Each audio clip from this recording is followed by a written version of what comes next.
E se a história de Jesus que você conhece foi cuidadosamente editada para se encaixar nos interesses do Império Romano? A figura de Jesus, o Cristo Salvador, que domina a fé hoje, foi uma criação de Paulo, que nem mesmo o conheceu em vida. A Bíblia que você lê foi montada no século IV, e a verdade sobre a geopolítica cósmica e livros como o de Enoque foram banidos para sempre. Prepare-se para questionar tudo o que você sabe, aqui, no Além do Dito. Jesus é a maior fonte dessas informações, ainda que ninguém na cristandade consiga perceber o teor da afirmação que eu estou fazendo. Por que eu digo isso? Porque Jesus, quando esteve entre nós, ele, ao longo da sua vida, ele foi conhecido como Jesus, o cara lá da Galileia, o Galileu. Depois que Jesus morreu, aí foram criadas mais duas faces para ele. O Jesus morto, ressuscitado, foi atrás de Saulo de Tarso, pedir para Saulo parar de perseguir os cristãos, e Saulo então se autorreforma, assume o nome de Paulo no seu batismo cristão, e Paulo começa a falar de Jesus sem nunca ter se encontrado com ele em vida. Aí começa a criar uma face de Jesus, que é Jesus, o Cristo. Jesus, enquanto esteve vivo, nunca foi chamado de Jesus Cristo. O nome Cristo só surgiu depois em grego, depois da morte de Jesus, quando Paulo se referia a ele como sendo o ungido, que significa Cristo. E Paulo criou diversas igrejas com a teologia da salvação e da doutrina da justificação pela fé que ele, Paulo, inventou. Jesus nunca abriu a boca para falar em salvação e Jesus nunca disse que seria dado a cada um de acordo com sua fé. Muito pelo contrário, ele disse que era de acordo com suas obras. Mas, ou seja, Paulo, com toda boa vontade, criou várias igrejas com a face de Jesus, o superstar, ou seja, Jesus Cristo, o Salvador. Os apóstolos de Jesus, depois que Jesus morreu, eles não criaram nenhuma igreja no centro de Jerusalém e era só para judeus. Aí surge um terceiro Jesus, que é o Jesus ressuscitado, e agora eu chego na geopolítica, Sim. que chamou Maria de Madalena e alguns dos seus ex-discípulos, e aqui ele começa, como ressuscitado, a contar diversas histórias, ou seja, a apresentar uma nova revelação em que a maioria dos livros que no primeiro século pós-morte de Jesus surgiram foi desse terceiro grupo. O primeiro grupo não escreveu nada. O primeiro grupo só veio escrever os primeiros evangelhos 30, 40 anos após a crucificação de Jesus. Olhem bem. Os primeiros evangelhos de Marcos, Mateus e Lucas surgiram 30, 40 anos depois da crucificação de Jesus. Paulo, sim, começou a produzir epístolas porque eram as respostas que ele mandava para as igrejas que ele criava. Isso no primeiro século, tá? Do cristianismo. Mas aqui, Jesus ressuscitado, logo após a morte dele, começou a ditar para Maria de Madalena e outros discípulos diversos livros. Nesses livros, Jesus revela o problema da geopolítica cósmica. Em um dos livros, em que o Jesus ressuscitado conversa com o seu irmão Tiago, já que Jesus de fato nasceu, Maria era virgem quando o concebeu, mas depois de Jesus nascido, Maria teve relações naturais com José e teve lá filhos e filhas, e Tiago seria o irmão mais velho depois de Jesus. E Jesus, nesse livro considerado apócrifo pela Igreja Católica, que surgiria lá no século IV, o Jesus ressuscitado explica para o seu irmão Tiago: Tiago, quando você morrer, os arcontes, que são donos do primeiro céu, segundo céu, terceiro céu, quarto céu, eles não querem dar a minha vestimenta, que me foi prometida desde todo sempre, desde as revelações de Enoque. Sim. Porque eu sou o suzerano criado para governar. Só que eles não querem mais me dar essa vestimenta. Então eles vão tentar prender você e prender outros. Ou seja, em livros hoje chamados gnósticos, e foram encontrados em 1945 em Nag Hammadi, esses livros foram produzidos aqui, como Jesus ressuscitado, ditando para Maria Madalena. Então Jesus falou na geopolítica de que arcontes que dominavam a vida na Terra e que haviam aprisionado, inclusive as almas dos humanos. Aí aqui você pega um outro livro chamado O Evangelho de Bartolomeu, em que Bartolomeu conta que o Jesus ressuscitado apareceu para ele, Bartolomeu, e Bartolomeu então chora e pede desculpas, dizendo: mestre, desculpe, quando você foi preso, eu fui covarde, eu tive medo, eu fugi. Porque só quem de fato ficou perto de Jesus foi João. Os outros apóstolos correram. Bartolomeu foi um deles. Mas nesse livro ele diz: mas eu fiquei olhando para ti de longe e te vi preso na cruz. Mas de tanto chorar, de vez em quando eu enxugava meus olhos. E em uma das vezes em que eu fui enxugar meus olhos, quando voltei a olhar para a cruz, mestre, você havia desaparecido.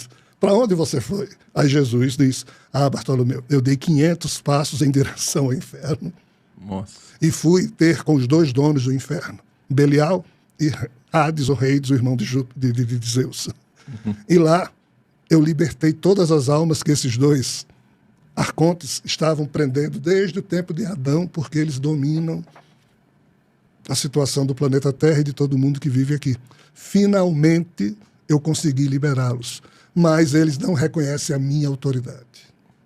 Ou seja, finalizando, senão a gente vai ficar falando só nesse assunto. Não, imagina, tá maravilhoso. Essa geopolítica cósmica você encontra nesses livros que Jesus, ressuscitado, revelou coisas que quando ele estava vivo, ele não falou, porque a sua ingenuidade humana não sabia.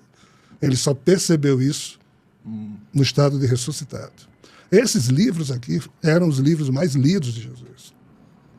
Só que no século IV, quando Constantino se transforma em cristão, quando o Império Romano para de perseguir o cristianismo e transforma o cristianismo na religião católica apostólica romana, no ano 376, Atanásio, bispo de Alexandria, ajudando a Dámaso, que seria o primeiro papa, que era o bispo de Roma, que jogou lá politicamente para ser papa, o que é que eles fizeram? Mandaram destruir todos os livros chamados apócrifos. Eles chamaram Jerônimo de Alexandria, entre os anos 382, 372, 388. A turma ficou estudando lá, depois do concílio de Nicéia em 325, e resolveram que o Novo Testamento seria composto só de 21 livros.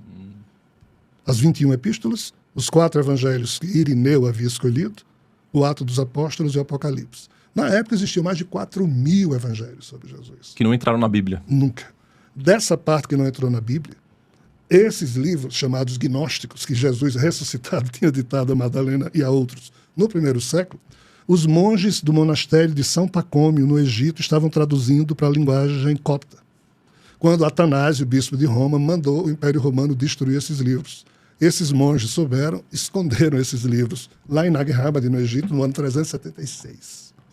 E só foi agora. Aí, em 1945, foram descobertos. Nossa. Então, assim, vejam como a história é trágica e como ela esconde fatos importantes. E nós ficamos infantilizados numa visão de que Jesus falou em salvação, ele nunca falou isso. De que Jesus veio nos salvar, morreu para nos salvar, ele nunca falou isso.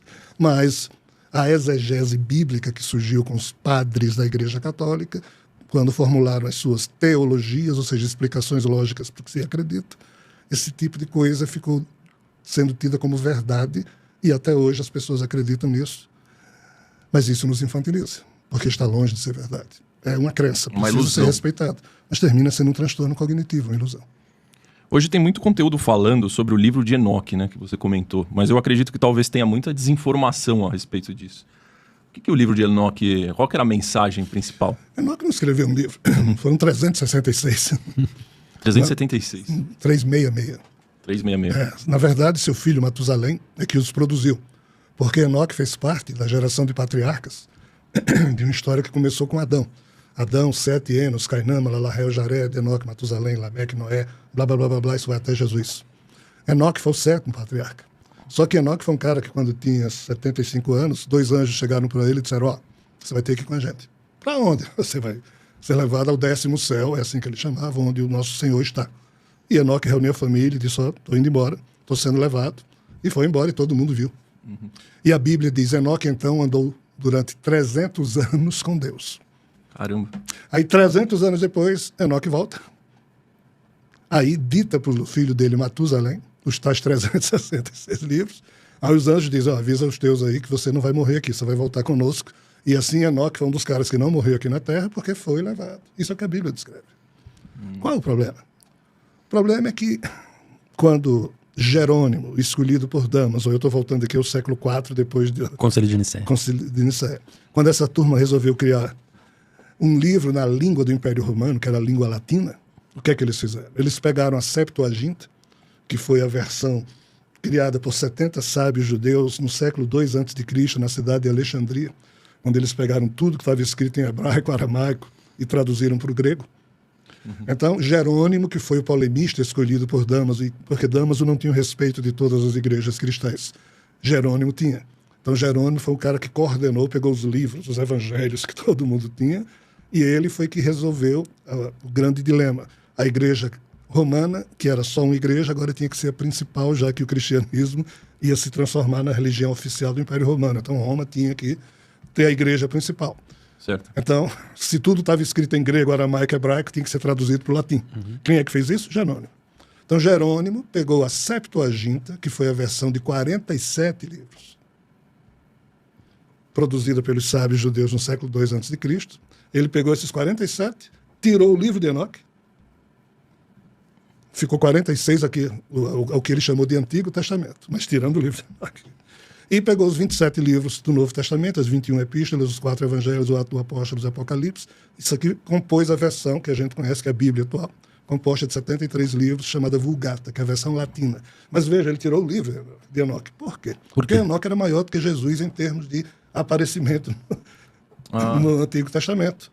Por quê? Porque Enoque foi quem ditou ao mundo a agenda que Javé, o tal Deus dos judeus, disse: Enoque, avisa ao mundo que eu vou fazer até o dia do julgamento geral. Então Enoque foi quem falou tudo isso e quem disse: lá na frente virá um Messias que Javé vai mandar, mas ele vem 2 vezes. Ou seja, Enoque tinha uma posição de importância maior do que todo mundo. Como os romanos queriam se livrar do Deus dos judeus, eles sumiram com Enoque para sumir com a figura de um Javé. Deus de Javé falando a Enoque toda a agenda da terra. Então, Enoque ficou desconhecido. Caramba. Século XVIII, no ano 1776, um explorador escocês, James Bruce, na Etiópia, fazendo lá umas pesquisas, descobriu parte de um livro de Enoque.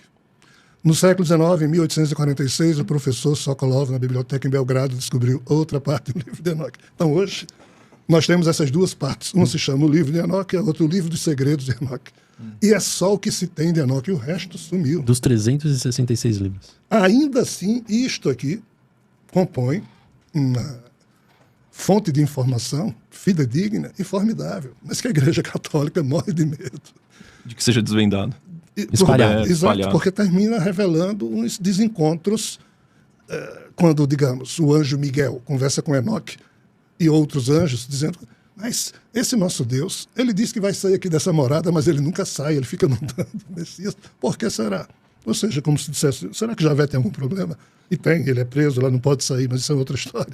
E segundo, quando Javé colocou os seres chamados Igigis, que são uma parte dos Anunnakis ou dos Néfilim de castigo, os anjos meio que criticam o castigo que Javé deu como sendo muito pesado. Ou seja, Enoque traduziu tudo isso nos livros e fica estranho para a Igreja Católica, que quis sumir com Javé, e sumiu como? Criando a Santíssima Trindade.